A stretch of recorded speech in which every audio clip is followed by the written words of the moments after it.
Hello everyone! Today we have a very interesting story about a lazy boy who was actually quite smart. By the end of this story, we'll learn how a lazy person can work harder and beat their laziness. But that's not all. While we listen to the story, we will also learn some new words and how to make sentences with them. This will help us practice English in a fun and easy way. So, stay with us till the end. Once upon a time, in a small village, there lived a young boy named Ryan. He lived with his parents in a small house on the edge of the town. Ryan was very lazy. Every day he helped his father in the fields, but his job was only to chase away the birds that came to eat their rice crops. Most people used sticks or slingshots to chase the birds, but Ryan didn't want to move too much. So he built wooden poles in different parts of the field and connected them with ropes. This way, he could scare the birds without standing up. He could lie down and relax. His father was a bit worried about his laziness and thought, if I get sick, how will Ryan take care of everything? But since Ryan always finished his work, his father never got angry. One summer, during a dry season, his father got very sick and Ryan had to take care of the whole field by himself. He tried, but he wasn't used to hard work. After a few weeks, the crops started to die because they didn't get enough water and Ryan couldn't save them alone. That night, Ryan sat outside under the stars, feeling useless and disappointed. He thought, why didn't I ever try harder? Now my family's hope is gone. The next morning, he heard people talking in the village. Ryan went to see what was happening. There, a soldier was announcing a big competition at the king's palace. The winner would get a chest of gold. Ryan thought, this could save my family. Without thinking much, Ryan said he would join the competition. The villagers laughed. They thought, how can someone as lazy as Ryan win against strong people from all over the kingdom? But Ryan didn't care.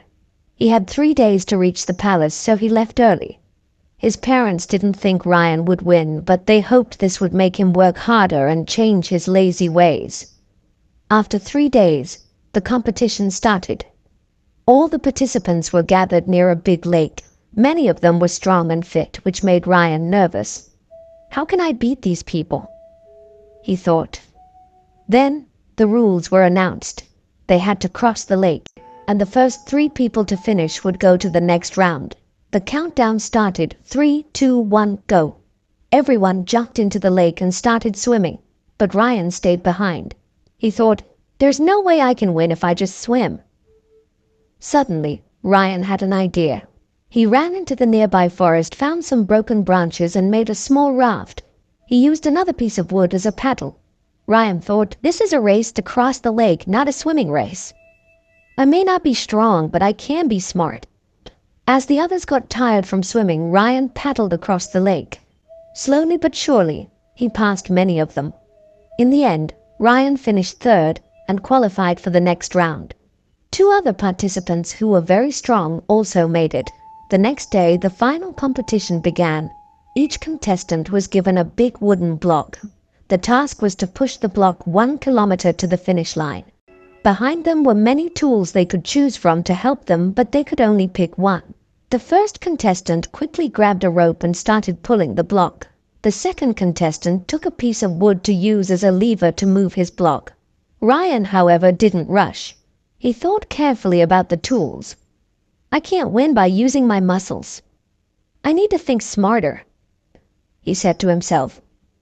After thinking for a while, Ryan picked a small knife. The crowd was confused. How could a knife help him move such a big block? But instead of pushing the block, Ryan started carving it. He cut the block into a round shape, like a ball. After 1 hour, Ryan finished carving. Now, instead of a heavy block, he had a wooden ball. Ryan pushed the ball easily while the other contestants struggled with their heavy blocks. He rolled it down the road, catching up to the others.